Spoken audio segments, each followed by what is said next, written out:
مخمل چپ سی ہو گئی، اس کے پاس کہنے کو کچھ نہیں بچا تھا۔ ہمایوں کے کچھ گیسٹ آنے ہیں کھانے پہ، ابھی پہنچنے والے ہوں گے، میں ذرا کچن دیکھ لوں۔ وہ اس کے ہاتھوں سے ہاتھ نکال کر اٹھ کھڑی ہوئی، گیلے بال شانوں سے پھسل کر کمر پہ جا گرے۔ آپ بہت اچھی ہیں فرشتے، وہ کہے بغیر نہ رہ سکی۔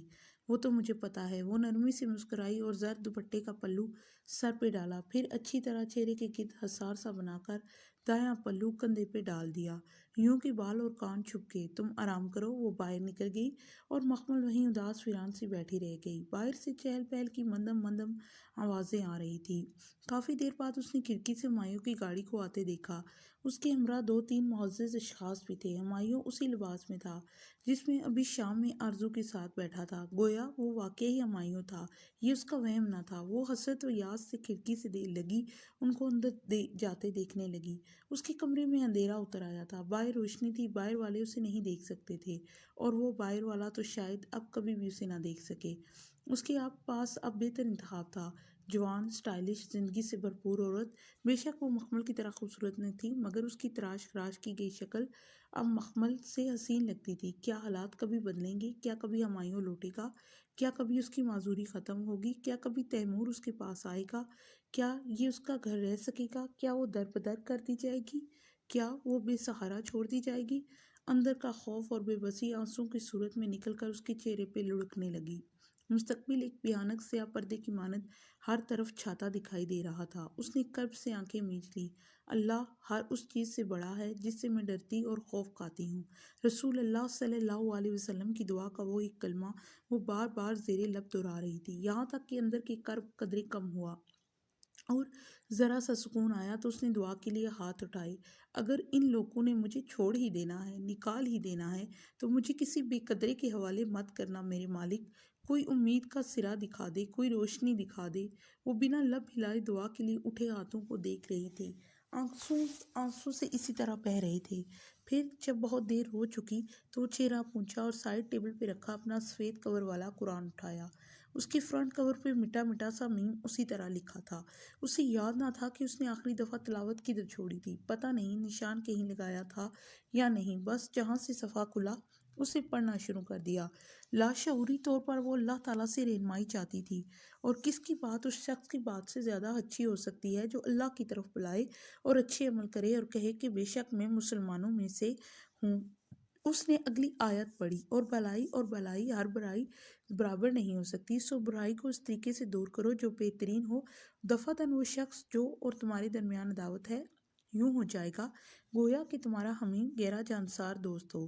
اس نے اجنبی سے ان آیات کو دیکھا۔ کیا اب بھی کوئی امید باقی تھی کہ وہ شخص اس کا حمیم گہرا جانسار دوست بن سکتا تھا؟ اب تو کچھ باقی نہیں رہا تھا، سب ختم ہو گیا تھا۔ اس نے آیت کو دوبارہ پڑھا۔ بہت ہی عجب ماجرا تھا۔ آج وہ اس کو اپنے شوہر کو ایک دوسری عورت کے ساتھ خوشکپیاں کرتے دیکھ آئی تھی، اپنے اس شوہر کو جو برملا اس سے علادگی اختیار کرنے کا کہہ چکا تھا۔ اس کا اپنا بچہ اس سے بدکتا تھا، اس سے نفرت کرتا تھا۔ اس کی بے انتہا پر امید رہنے والی بہن بھی آج خاموش تھی۔ آج اس نے بھی امید نہیں دلائی تھی کہ ہمایوں کا رویہ سب کے سامنے تھا۔ اس نے پھر سے پڑھا، پھر دفعتاً وہ شخص جس کے اور تمہارے درمیان عداوت ہے یوں ہو جائے گا گویا تمہارا حمیم ہو۔ اور اس خوبی کو ان لوگوں کے سوا کوئی نہیں حاصل کر سکتا جو بہت صبر کرتے ہیں۔ اس خوبی کو ان کے علاوہ کوئی نہیں حاصل کر سکتا جو بڑی قسمت والے ہوتے ہیں۔ میں اتنی صبر کرنے والی اور بڑی قسمت والی کہاں ہوں؟ اللہ تعالیٰ، اس نے یاس سے سوچا تھا، کیا وہ کبھی واقعی ان عداوتوں کو پگھلا نہ سکے گی؟ کیا اسے مایوس ہو جانا چاہیے؟ باہر سے چہل پہل کی آوازیں بدستور آ رہی تھی۔ مخمل کے کمرے کے سامنے ہی ڈرائنگ ہال اور ڈائننگ روم تھا۔ اس نے قرآن کے بند کر کے شیلف پہ رکھا اور وہیل چیئر گھسیٹتی ہوئی کھڑکی کے پاس آئی۔ قداور کھڑکی کے شفاف شیشوں کے اس پار ڈوبتی شام کا منظر نمایاں تھا۔ دور اوپر کہیں آدھا چاند بادلوں سے جھانک رہا تھا، یہاں تک کہ شام ڈوب گئی اور چاندنی سے کھڑکی کے شیشے روشن ہو گئے۔ وہ اسی طرح اندھیرے میں ڈوبے کمرے میں بیٹھی گردن اٹھائے چاند کو دیکھ رہی تھی۔ دور کرو اسے اس طریقے سے جو بہترین ہو، جو بہترین ہو، جو بہترین ہو۔ ایک آواز بار بار اس کی سماعت میں گونج رہی تھی۔ وہ چپ چاپ چاند کو دیکھتی کچھ سوچے گئی۔ اس نے دیوار پہ آویزاں گھڑی پہ نگاہ دوڑائی۔ 1 بجنے میں ابھی چند منٹ تھے اور ہمایوں 1:30 بجے تک گھر آ جاتا تھا۔ وہ وہیل چیئر گھسیٹتی سنگار میز سامنے لے آئی اور قداور آئینے میں اپنا عکس دیکھا۔ व्हील चेयर पर बैठी एक कमजोर सी लड़की जिसके घुटनों पे चादर पड़ी थी और गीले बाल शानों पे बिखरे थे। चेहरे की सफेद रंगत में जर्दी खुंडी थी। पूरी आंखों तले हल्के थे। उसने हेयर ब्रश उठाया और आहिस्ता आहिस्ता बालों में ऊपर से नीचे कंघी करने लगी। गीले बालों से मोतियों की तरह टपकते कतरे उसकी सुर्ख कमीज को भिगो रहे थे। खूबसूरत जोड़ा फरिश्ते ने उसके लिए बनवाया था और आज बहुत शौक से उसने पहना था। बाल सुलझ गए तो उसने चेहरे पे हल्का सा फाउंडेशन लगाया, फिर गुलाबी सा ब्लश ऑन बिखेरा, आंखों में गाढ़ा कैजल और लाइट पिंक सा आई शेडो, फिर पिंक और रेड लिपस्टिक मिलाकर लबों पे लगाई, यूं कि ओवर भी ना लगे और बहुत फीकी भी नहीं। बाल जरा सूखने लगे थे, उसने इनको ब्रश से समेटा, फिर दोनों हाथों में पकड़े ऊंचा किया और पौनी में बांधा, यूं कि ऊंची पौनी टेल उसकी गर्दन पे झूलने लगी। मखमल की यादगार पौनी टेल। वो इसे देखकर उदासी से मुस्कुरा दी। फिर ड्रेसिंग टेबल पे रखा ज्वेलरी बॉक्स खोला और लटकते सुर्ख याकूत का सोने का सेट निकाला, कानों में आवेजे पहने और गर्दन में नाजुक सा नेकलेस। अब अपना अक्स देखा तो खुशगवार सी हैरत हुई। वो वाकई बहुत अच्छी लग रही थी, तरोताज़ा और खूबसूरत। ज्वेलरी बॉक्स के साथ ही उसकी कान की सुर्ख चूड़ियाँ रखी थी। वो एक एक चूड़ी उठाकर कलाई में डालती गई, यहाँ तक कि दोनों कलाइयाँ भर गई। और जब उसने सुर्ख बड़े से याकूत की अंगूठी उठाई तो उसे पहनते हुए चूड़ियाँ बार बार खनक उठती। 1:30 बजने वाला था। उसने एक नज़र घड़ी को देखा, फिर परफ्यूम स्प्रे करके खुद को बाहर निकाल आई। हुमायूं अभी तक नहीं आया था। वो बेचैन सी लाउंज में बैठी थी, कभी आवाज़ें दुरुस्त करती, कभी चूड़ियाँ ठीक करती और बार बार दरवाजे को देखती। 2 बजने वाले थे जब उसने गाड़ी की आवाज़ सुनी। एकदम उसका दिल ज़ोर ज़ोर से धड़कने लगा। यही तरीका उसे बेहतरीन लगा था, सो उसने इसी को अपनाया था। कदमों की चाप करीब होती सुनाई दी। वो ख्वामखा गोद में धरे हाथों को देखने लगी। वो नर्वस हो रही थी और वो ये जानती थी। दरवाज़ा खुला और उसे हुमायूं के बारूद बूटों की चॉप सुनाई दी, मगर नहीं, इसके साथ नाजुक हील की टिक टिक भी थी।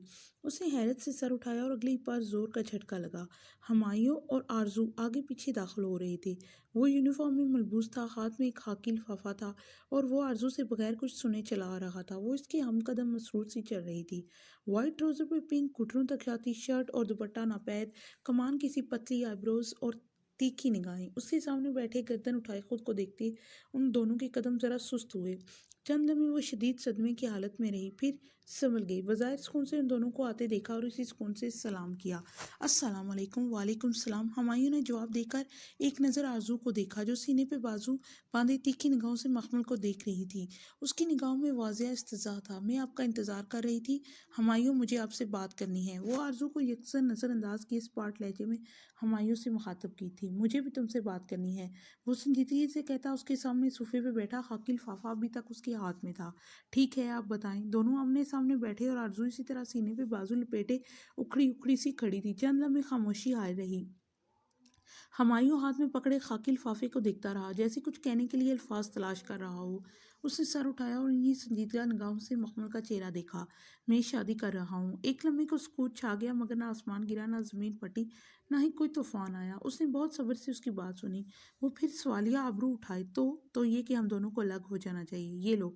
उसने खाकी लिफाफा मखमल की तरफ बढ़ाया, जिसने उसे दायां हाथ बढ़ाकर आग थामा। दोनों लम्हे भर को रुके। दोनों ने इस वक्त खाकी लिफाफा थाम रखा था, मगर वो बस एक लम्हे का फंसू था। फिर उस हुमायूं ने हाथ खींच लिया और मखमल ने इस्फाकी से लिफाफा चाक किया। क्या है इसमें हुमायूं साहब? क्या मेरा तलाकनामा है? अंदर से तयशुदा कागज निकालते हुए बहुत आराम से बोली थी। वो खामोश रहा। मखमल ने कागज की तहें खोली और वो वाकई तलाकनामा था। हुमायूं की दस्तखत, मखमल का नाम। ना उसके हाथ से कागज फिसला, ना वो चकरा कर गिरी। बस एक नवर में पूरा सफ़ा पढ़ डाला, फिर गर्दन उठाई। लम्हों में उसने सारे फैसले कर लिए थे। इस पहली तलाक का शुक्रिया हुमायूं दाऊद। जिस आलम ने आपको ये बताया कि 3 तलाकें इकट्ठी देना कभी फेल है, इस 100 तलाक एक ही देना बेहतर है, उसने यकीनन आपको ये भी बताया होगा कि अब इद्दत के 3 माह मैं इसी घर में गुजारूंगी। क्या नहीं बताया? मुझे मालूम है तुम 3 माह इधर रह सकती हो, इसके बाद मैं शादी कर लूंगा। वो खड़ा हो गया। मखमल ने गर्दन उठाकर उसे देखा, जिसके बेवफा चेहरे पे कोई पछतावा, कोई मलाल न था। पूछ सकती हूँ आप दूसरी शादी किससे कर रहे हैं? हुमायूं ने एक नज़र सामने खड़ी आरजू को देखा और फिर शाने झटके। ये बताना ज़रूरी नहीं है, मैं ज़रा चेंज करके आता हूँ। आखिरी फिक्रा आरजू से कहकर वो तेज़ी से ऊपर सीढ़ियाँ चढ़ता गया। वो चंद लम्हे ऊपर उसे जाते देखती रही। जिंदगी में पहली बार उसे हुमायूं दाऊद से नफरत महसूस हुई थी, शदीद नफरत। आप तो अपाहिज होकर भी खूब बनी सवरी रहती हैं। आरजू की तंजी आवाज़ पे उसने चेहरा उसकी जानब मोड़ा। अगर शक्ल अच्छी हो तो माजूरी में भी अच्छी ही लगती है आरजू बीबी, वरना लोग तो घंटों की तराश खराश के बाद भी खूबसूरत नहीं लगते। रस्सी जल गई पर बल नहीं गया। वो उसके सामने वाले सोफे पर बैठी, दाईं टांग बाईं पे चढ़ाए बड़े इस्तकाक से साइड टेबल पे रखा, हुमायूं का मोबाइल उठाया जो उसने बैठते हुए दे रखा था। वो खामोश रही। मैंने तुमसे कहा था ना मखमल, मुझे इससे प्यार हो गया है, लव एट फर्स्ट साइट, मैं इसे हासिल कर ही लूंगी। और मैंने भी तब कहा था आरजू कि तुम खुदा नहीं हो जो हर चीज़ तुम्हारी मर्जी से हो। आज वो तुम्हारे लिए मुझे छोड़ा है, कल को किसी और के लिए तुम्हें छोड़ देगा, तब मैं तुम्हारी आहें सुनने ज़रूर आऊंगी। आरजू बेख्तियार महजूज सी हंस पड़ी। जेलस हो रही हो ना? उसका अंदाज मखमल के अंदर आग लगा गया, मगर उसने आग चेहरे पे ना आने दी। वो बहुत कमाल जब्त का वक्त था। तुम्हारे पास ऐसा कुछ भी नहीं है जिससे मैं जेलस हूँ। रहा हुमायूं तो शौक से ले लो। मुझे खनकती मिट्टी के उस पुतले का क्या करना है जिसमें वफा ही ना हो। तुम्हारी अकड़ अभी तक नहीं गई मखमल, और मेरी ये अकड़ जाएगी भी नहीं। तुम्हें क्या लगता है मखमल हुमायूं के बगैर मर जाएगी?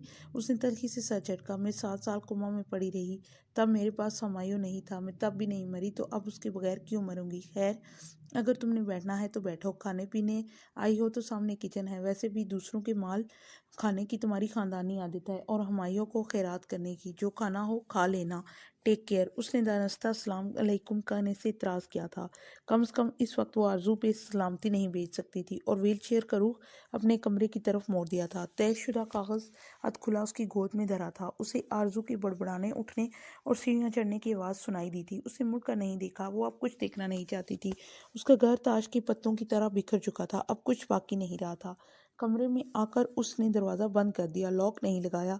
अब किसको इधर आना था भला? सब कुछ बिखर गया था। वो व्हील चेयर के पहियों को दोनों हाथों से घसीटती सिंगार मेज के सामने लाई। कमरे की बत्ती बुझी थी। खिड़की के आगे पर्दा गिरा था। कहीं दरजू से जर्द सी रोशनी जग रही थी, जिससे कमरे में नीम अंधेरा सा था। वो इस नीम तारीकी मॉल में अपना अक्स देखने आने में देखने गई।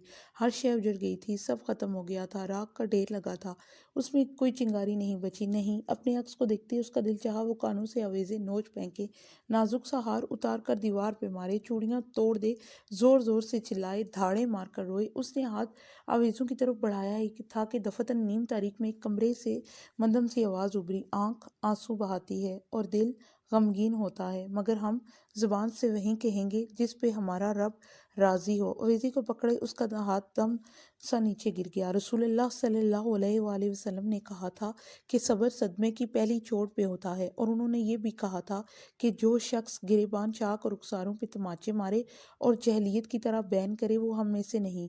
उसने सर व्हील की चेयर पुष्ट से टिका दिया और आंखें मूंद ली। वो कतरा कतरा आंखों से आंसू बहाते टपकने लगे। वो बेआवाज रोती रही, बिलखती रही। अंधेरे कमरे में बैठी एक माजूर लड़की जो बेआवाज रोते हुए बस एक ही लफ्ज बार बार दोहराई जा रही थी, ए कमजोरों के रब, ए कमजोरों के रब। दोपहर दम तोड़ गई, शाम डूब गई, हर सू रात छाने लगी। जाने रात का कौन सा पैर था जब किसी ने दरवाजे पे दस्तक दी, और फिर चिचिराहट की आवाज के साथ वो खुलता चला गया। उसने गर्दन मोड़ कर नहीं देखा। उसे अब कोई खुशफहमी नहीं थी कि हुमायूं कभी उसके पास आएगा। कदमों की चाप सुनाई दी और एक हवेला सा उसके सामने आ खड़ा हुआ। मखमल, वो फरिश्ते की आवाज़ थी। वो चुपचाप आंखें छत पे जमाए बैठी रही। मखमल, क्या हुआ? ऐसे क्यों बैठी हो? चंद लम्हे की खामोशी के बाद उसकी मुतफक्कर सी आवाज़ उभरी। मखमल, तुम ठीक हो? उसने देरी से चेहरा उठाया और मुतवरम आंखों से अंधेरे में खड़ी फरिश्ते को देखा। उसने स्याह जोड़ा पहन रखा था, स्याह दुपट्टे के हाले में मुकीद उसका चेहरा चमक रहा था। मखमल, हुमायूं ने मुझे तलाक दे दी, वो धीरे से बोली तो आवाज़ में आंसू की नमी थी।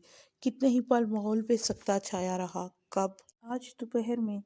मैं इद्दत इस घर में पूरी करूंगी और फिर इसके बाद चली जाऊंगी, और वो शादी कर लेगा। उसने रुख मुंह फरिश्ते से मोड़ लिया ताकि वो उसका चेहरा ना देख सके। आई एम वेरी सॉरी मखमल। वो मुतासिफ खड़ी थी। तुम इद्दत के बाद कहाँ जाओगी? अल्लाह की दुनिया बहुत वसी है, कहीं भी चली जाऊंगी। क्या तुम खुद को इतना स्ट्रॉन्ग फील करती हो कि हालात का मुकाबला कर लोगी? हाँ, मैं कर लूंगी। आप जाएं, मुझे अकेला छोड़ दें प्लीज़। फरिश्ते ने समझ कर सारी लाया और आहिस्ता आहिस्ता कदम उठाती दरवाजे की तरफ बढ़ गई। दरवाजे के बंद होने की आवाज़ पे उसने चेहरा वापस मोड़ा। कमरा फिर से सुनसान हो गया था। वो जा चुकी थी। वो रात बहुत अजीब थी। मखमल ने इतनी वीरान रात कभी नहीं गुजारी थी। तब भी नहीं जब वो मस्जिद की दीवार फलांग रही थी। तब भी नहीं जब उसे उसकी जायदाद और घर से महरूम करके बाहर निकाल दिया गया था। तब भी नहीं जब उसकी माँ मरी थी। और तब भी नहीं जब वो 7 साल बाद कोमा से जागी थी। उस ऐसी रात पहले कभी नहीं आई थी। वो व्हीलचेयर की पुश्त से सर ढकाए नम आंखों से छत को देख रही थी। पर्दों से छन कर आती चांदनी में पर्दे यूं चमक रहे थे जैसे चांदी के वर्क हों। जिंदगी एकदम गोया खत्म हो सी हो गई थी। हर तरफ अंधेरा था। उसके पास आगे चलने को कोई उम्मीद ना रही थी। हुमायूं उसका नहीं रहा था, तैमूर उसका नहीं रहा था। वो ना किसी रिश्तेदार का आसरा था, और रही फरिश्ते तो वो उसके जाने के बाद मस्जिद में शिफ्ट हो जाती। वो कब तक इस फरिश्ते को अपनी वजह से पाबंद रखती। वो भरी दुनिया में अकेली रह गई थी। उसका कोई नहीं था। कोई नहीं, कोई नहीं, कोई नहीं। रात यूं ही खामोशी से बीत गई। वो इसी तरह बर्फ का मुजस्मा बनी व्हीलचेयर पर पड़ी रही। पर्दों की चमक खत्म होती गई और कमरे में गुप अंधेरा छा गया। उसे इस अंधेरे से खौफ आने लगा। वो आंखें फाड़ फाड़ कर तारीकी में देखने की सही करने लगी। तभी खिड़की के किनारों में सुबह काज़ब की नीलाहट उभरने लगी। दूर कहीं फजर की अजानें बुलंद हो रही थी। उसके बर्फ बने वजूद में पहली बार जंबश हुई। उसने अपने सुन्न होते हुए हाथ उठाए और पहियों को आगे की तरफ घसीटा। शेल्फ पे एक तरफ वुजू के पानी का बर्तन रखा था। मखमल ने वुजू किया और नमाज पढ़ी। फिर जब दुआ के लिए हाथ उठाए तो कोई दुआ जहन में ना आई। बस वहीं एक लफ्ज़, ए कमज़ोरों के रब, ए कमज़ोरों के रब, लबों पे उतरा। उसने कई बार इसे दोहराया। आंखों से टप टप आंसू गिरने लगे तो उसने आमीन कह के चेहरे पे हाथ फेर लिए।